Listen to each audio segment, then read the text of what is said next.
नमस्कार, मेरा नाम है डॉक्टर पुरु धवन और आज इस वीडियो में हम बात करने वाले हैं कि पार्किंसन पेशेंट के लिए बेस्ट वेजिटेबल्स कौन सी हैं कि जिनकी हेल्प से हम थोड़ा सा अच्छी ताकत उठा सके। क्योंकि पार्किंसन तब होता है जब हमारे ब्रेन के सेल्स मरना शुरू होते हैं, और जब ब्रेन के सेल्स मरना शुरू होते हैं तो बॉडी के अंदर वो डोपामिन नहीं बना पाते और बॉडी ब्रेन के अंदर डोपामिन कम रिलीज होता है, जिसकी वजह से हमारे ब्रेन को हमारी मसल के साथ कोऑर्डिनेट करने में दिक्कत होती है। तो जब भी कोई पेशेंट आता है तो हम उससे ज़रूर पूछते हैं कि आप वेजिटेरियन हो या फिर नॉन वेजिटेरियन हो, और जो नॉन वेजिटेरियन पेशेंट होते हैं उनके अंदर हम सबसे कम पार्किंसन देखने को मिलता है।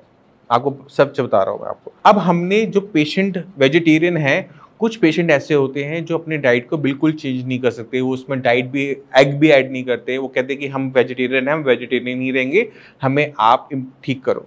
तो उन पेशेंट्स के अंदर हमें वेजिटेबल की सिलेक्शन करनी पड़ती है, हमें उन वेजिटेबल को सिलेक्ट करना पड़ता है जिनके अंदर न्यूट्रिशनल वैल्यू ज़्यादा हो।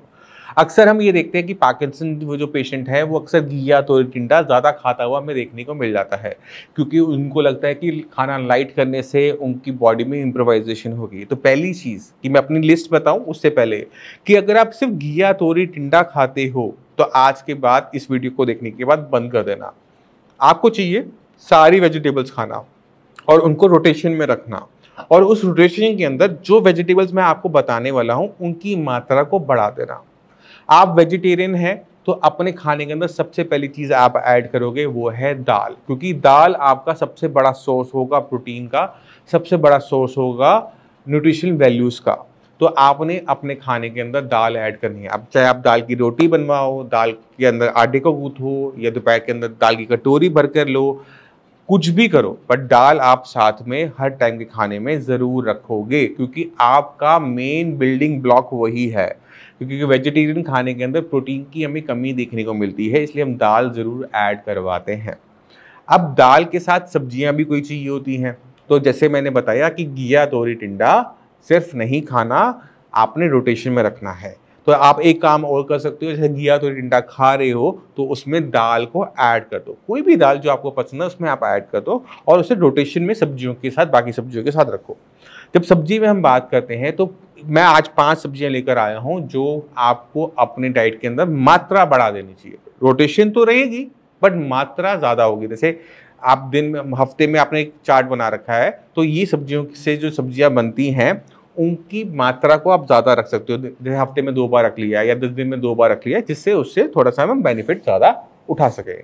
तो सबसे ऊपर आते हैं मशरूम्स।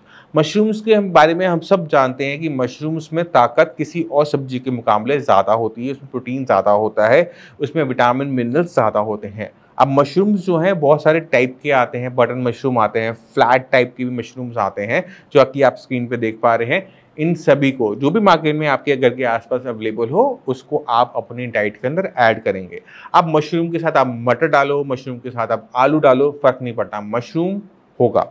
मशरूम के साथ जो रेसिपीज और बन सकती हैं वो भी आपकी डाइट के अंदर ज़्यादा मात्रा में ऐड होगी। इसके बाद चलते हैं थोड़ा सा इसके नीचे वाले लेवल पे, वो है गाजर। गाजर को हम देखते हैं, गाजर रेड रेड कलर की होती है, उसमें विटामिन ए, फ्लेवॉइड्स बहुत अच्छी मात्रा में होते हैं, तो इसको भी आप अपनी डाइट में ऐड कर सकते हो। पर ध्यान के रखना है रोटेशन हो, चाहे आप गाजर और मशरूम की कॉम्बिनेशन बनाओ, किसी का भी कॉम्बिनेशन बनाओ, बट आपकी उसके अंदर डाइट के अंदर गाजर की मात्रा रखी जा सकती है। तीसरी चीज़ आती है बीन्स। बीन्स जो हैं इनके अंदर भी हम न्यूट्रिशनल वैल्यू औरों के मुकाबले ज़्यादा देखते हैं कंपैरेटिवली, तो बीन्स को भी ऐड करने से हमें सेम बेनिफिट मिलता है जो कि हमें गाजर और मशरूम को ऐड करने से मिलता है। तो अपनी डाइट के अंदर हम तीसरी वेजिटेबल के ऐड करने वाले हैं वो है बीन्स। बीन्स बहुत सारी टाइप की आती हैं, तो कोई भी आप बीन्स लेंगे आपके लिए वो बेनिफिशियल रहेगा, और कॉम्बिनेशंस हम बना सकते हैं, उसमें हमें महारत हासिल होती है इंडियंस को। कोई फिक्स सब्जी बनाना जरूरी नहीं होता, कॉम्बिनेशन बनाओ, मटर के साथ बना लो, बीन्स उसके साथ, आलू के साथ बना लो, बट हमें कॉम्बिनेशन बनाते हुए चलना है। और चौथी वेजिटेबल के ऊपर आते हैं वो है ब्रोकली। ब्रोकली हम सब जानते हैं कि उसकी न्यूट्रिशनल वैल्यू प्लेन गोभी से ज़्यादा होती है, तो अगर जहाँ पे आपने प्लेन वाइट वाली गोभी खानी, कॉलीफ्लावर खाना है, उसकी जगह हम ऐड कर सकते हैं ब्रोकली। जहाँ पर हमने कैबेज खानी है वहाँ पर हम ऐड कर सकते हैं ब्रोकली, और ब्रोकली और मशरूम का कॉम्बिनेशन भी अच्छा बनता है, जो मुझे पर्सनली पसंद भी है। अब चलते हैं अपनी लास्ट के ऊपर, और उसमें आती है पालक। पालक से लोग डरते बहुत ज़्यादा हैं, इसमें कीड़ा होता है या इससे पथरी हो जाती है, इसमें आयरन कंटेंट ज़्यादा होता है। ये हमारे लिए बेनिफिशियल है पार्किंसन के अंदर। जब आपके ब्रेन को हमने ताकत देनी है तो हम उसमें कोई ताकत छोड़ते नहीं, उसमें आयरन भी हो, उसमें B12 भी हो, उसमें सारे विटामिन मिनरल सारे हों, तो इसमें लिए हाँ पत्तेदार सब्जियां ज़्यादा मैं प्रेफर नहीं करता, मगर फिर भी अगर हमें पत्तेदार सब्जी खानी है तो उसके अंदर हम स्पिनिच को ले सकते हैं, साथ में मेथी को भी ले सकते हैं। ऐसा नहीं कि मेथी खराब है, मेथी भी अच्छी है, मेथी को भी हम अपनी डाइट के अंदर ऐड कर सकते हैं। तो इनकी मात्रा, इन 5 सब्जियों की मात्रा को हम बढ़ाकर ज़्यादा ताकत उठा सकते हैं उसी उतनी ही मात्रा के खाने से। रोटी हमने 2 ही खानी है, बट अगर हमारी खाने के अंदर सब्जियों के अंदर सब्जियां थोड़ी ज़्यादा न्यूट्रिशनल वैल्यू वाली होगी तो थोड़ी सी ज़्यादा ताकत हमें मिलेगी। हमने ताकत अंदर डाली, इसका मतलब ये है कि हमारे ब्रेन को थोड़ी ज़्यादा ताकत मिली, क्योंकि ब्रेन को एनर्जी कंजम्पशन वाला ऑर्गन है, बहुत ताकत लेता है। अगर आप कोई काम कर रहे हो, कोई ब्रेन वाला काम कर रहे हो, ब्रेन कितनी जल्दी थक जाता है, और जब ब्रेन थकता है तो पूरी बॉडी भी थकावट महसूस करना शुरू करती है। तो ब्रेन के हिसाब से सोचो, ब्रेन के हिसाब से खाना दो। और वेजिटेरियन खाना मैं प्रेफर नहीं करता किसी भी पार्किंसन पेशेंट के लिए। अगर जो हार्डकोर अब हैं, नहीं खा सकते, नॉनवेज नहीं ले सकते, उनके लिए यही सब्स्टिट्यूट बनता है। और सबसे अच्छी बात क्या रहती है कि वेजिटेबल से जो सूप बनता है ना, उसका इंटेक आप जरूर शुरू करो। आप दिन में क्या करते हो, दिन में 3-4 बार चाय पीते हो और अपनी भूख को ख़त्म कर देते हो, जबकि हमें ऐसा करना चाहिए कि हमें कुछ ऐसा लेना चाहिए जिससे हमारी जो भूख है, जो खाने की जो हमारी इच्छा है, वो बढ़ जाए।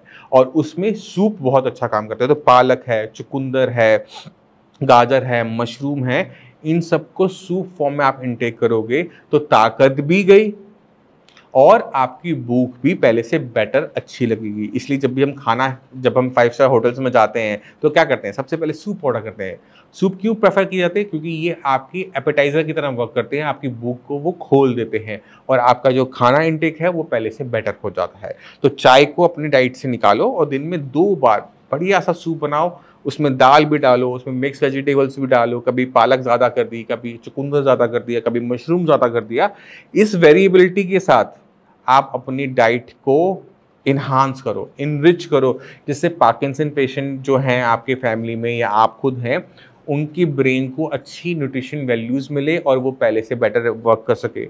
और जब हम अपनी पसंद का खाना खाते हैं तो मैं आपको बताता हूँ, डोपामाइन जो है वो खुश रखने वाला हार्मोन है। तो अगर आप मन मार के घिया तो टिंडा खा रहे हो तो आपके ब्रेन को नुकसान होगा, मगर अगर आप वहीं पे खुश होकर अपनी पसंद का खाना खा रहे हो, उसमें न्यूट्रिशनल वैल्यू डाल के खाना खा रहे हो, वहीं पर आपकी ब्रेन के अंदर डोपामाइन ऑटोमेटिक तरीके से ज़्यादा रिलीज होगा। और ये हमारे लिए बेनिफिशियल होता है पार्किंसन ट्रीटमेंट के अंदर भी और पार्किंसन पेशेंट के लिए भी। तो ये छोटे छोटे चेंजेस जिनको हम समझते तो हैं बट करते नहीं हैं। क्यों नहीं करते, अननोन रीजन से। तो इस वीडियो को देखने के बाद आपने क्या करना है, आपने एक डाइट चार्ट बनाना है कि आपने सुबह क्या लेना है, दोपहर में क्या लेना है, रात को क्या लेना है। अगर आपको हेल्प की ज़रूरत है, अगर आपको पार्किंसन में ट्रीटमेंट की ज़रूरत है, तो हमारी पूरी टीम अवेलेबल है। पूरा जब आप ट्रीटमेंट शुरू करोगे तो डाइट चार्ट दिया जाता है और उसमें ही छोटे छोटे बदलाव दिए हुए होते हैं। तो अगर आप पेशेंट हो ऑलरेडी श्रेयास के, तो इनको थोड़ा सा अपनी डाइट के अंदर ऐड करो, क्योंकि मेडिसिन की लिमिटेशन होती है बट खाने की लिमिटेशन नहीं होती। ट्रीटमेंट एक टाइम के बाद बंद करना होता है, बट जब हम खाने को ही दवाई बना लेते हैं, मेडिसिन बना लेते हैं, ट्रीटमेंट बना लेते हैं, तो ट्रीटमेंट भी जल्दी खत्म होगा और आपको पार्किंसन की दिक्कत कम बढ़ेगी या फिर वो रुक जाएगी। क्योंकि पार्किंसन जो है वो सेल्फ प्रोग्रेसिव डिसऑर्डर है, यानी एक बार शुरू हो गया तो आप ये लेके चलो कि आपकी दिक्कतें बढ़ती ही चली जाएंगी। तो उसे धीमा करना, उसे रोकना, उसमें खाने का बहुत बड़ा रोल होता है। तो आपको मैंने जैसे समझाया वैसे आप अपनी डाइट में बदलाव कर सकते हैं और आप पार्किंसन से इससे आसानी से लड़ सकते हैं। इसी के साथ आप सभी से मैं चलने की आज्ञा चाहूँगा। मिलते हैं अगली वीडियो में कुछ नया लेकर, कुछ आपके लिए और ज्ञान लेकर। इसके साथ आज्ञा दीजिए।